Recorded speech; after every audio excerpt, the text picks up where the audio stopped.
Hey guys, so along with studying different types of writing and text, we're also going to be surveying American literature. So we're going to start with a text set on the topic of the American experience, which is also the same thing as just saying American democracy.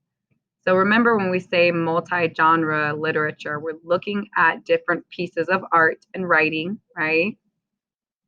From different perspectives, different authors. Okay, so we're going to start with this one just to get our minds thinking about what multi-genre even means, right? So we're going to look at some artwork that's all centered on the same topic, and we're going to start with the American Revolution up until now. So all the way back from them till now, the same topic, and that same topic is a historical event, which was George Washington crossing the Delaware. So that's the name of this photo. It's Washington crossing the Delaware. And this painting is by a man named Emmanuel Lutz. It was painted in 1898. So, and if you Google this, if you just Google George Washington crossing the Delaware, this is the first one that's going to pop up because it's the most famous. It's very realistic, and it's painted through Emmanuel Lutz's imagination. Okay, so here's one. Next, you have this lithograph, and it's by a company called Currier Knives. They're from the late 1800s, early 1900s. And this is their perspective of him crossing, but this is before he got in the boat, and this was made in 1910. So you can see that it's fairly realistic still, but a little less realistic than the first one. Give you a second to just kind of look at that.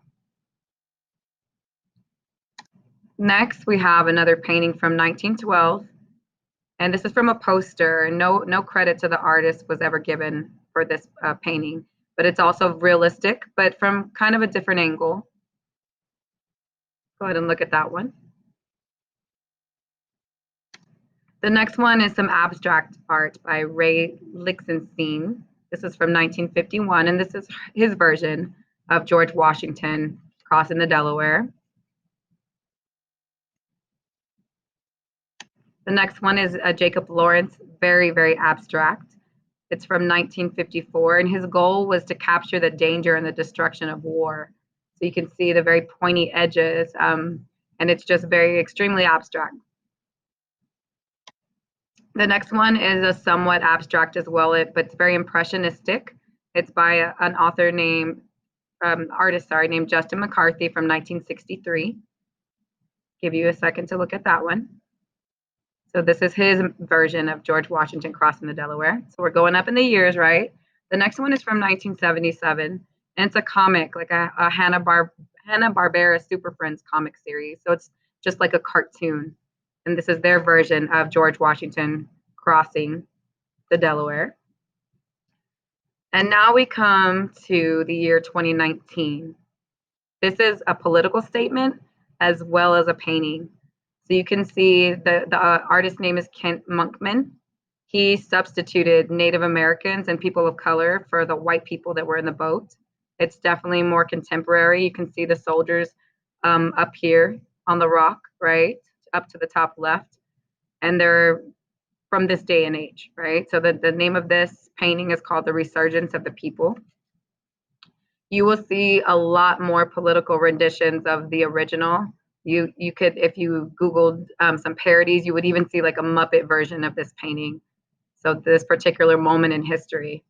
So I want you to think about which version struck you the most, which painting, which one you like the best, and why. What was it about the painting or the lithograph that caught your eye?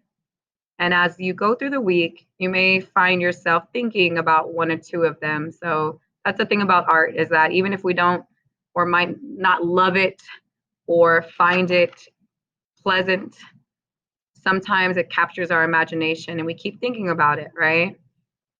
Same thing applies to literature. Even though everything we read might not be your favorite, some of those lessons that you take away from the literature, some of those things will stick with you. And that's the point of this.